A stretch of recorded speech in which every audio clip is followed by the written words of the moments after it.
So I started this series with the idea that I would do midges. So I've done dry fly midges, Griffith's gnat, stuck in the shuck, stillborn midge, fore and aft. So now I'm going to do some underwater subsurface. We're going to tie a midge larva.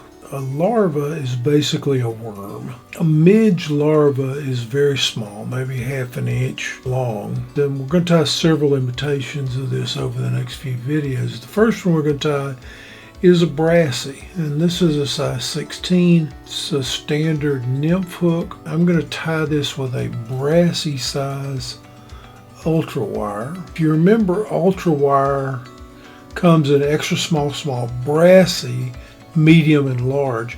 The medium is just a little large for me in this size, so I'm going to use the Brassie.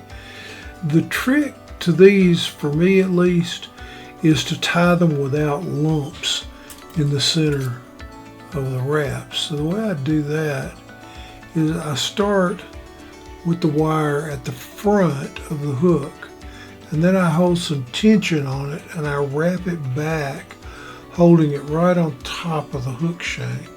And you do have to put some pressure on this till you get back to the back, and then I will come forward again to about the same point. And then we just wrap the wire around the shank of the hook in touching wraps. And I've tried this other ways, and I always wind up with lumps in the body where the wire crosses over. On top, it looks best to me. You can also tie these on a curved shank, like a shrimp or a caddis hook. And you can tie them smaller than this. You can tie 18s and 22s if you wish.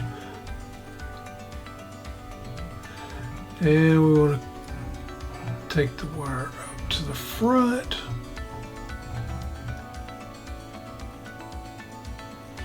If it separates, just mash it back.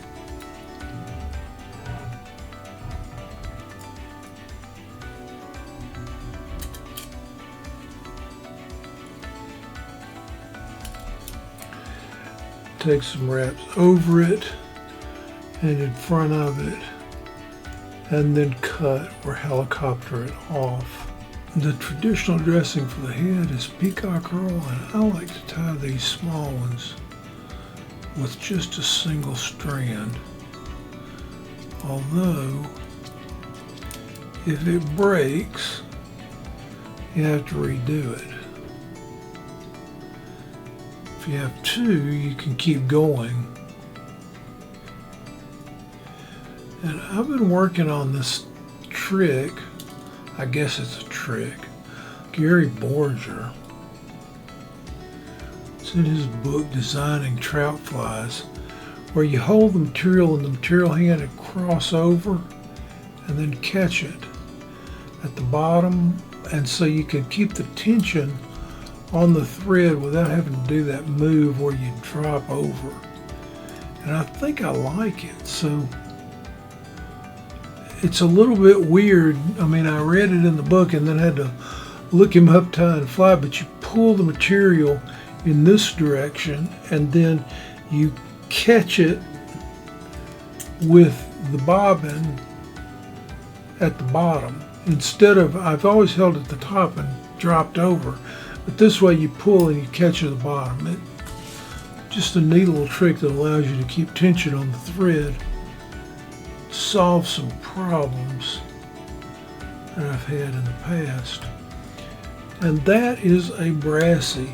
You can tie these in different colors. If you look at the bottom of the rock, you'll find that these midges, midge larvae, come in kind of a reddish color, which is what I think this copper does. You might call it a rust. Black, gray, and olive.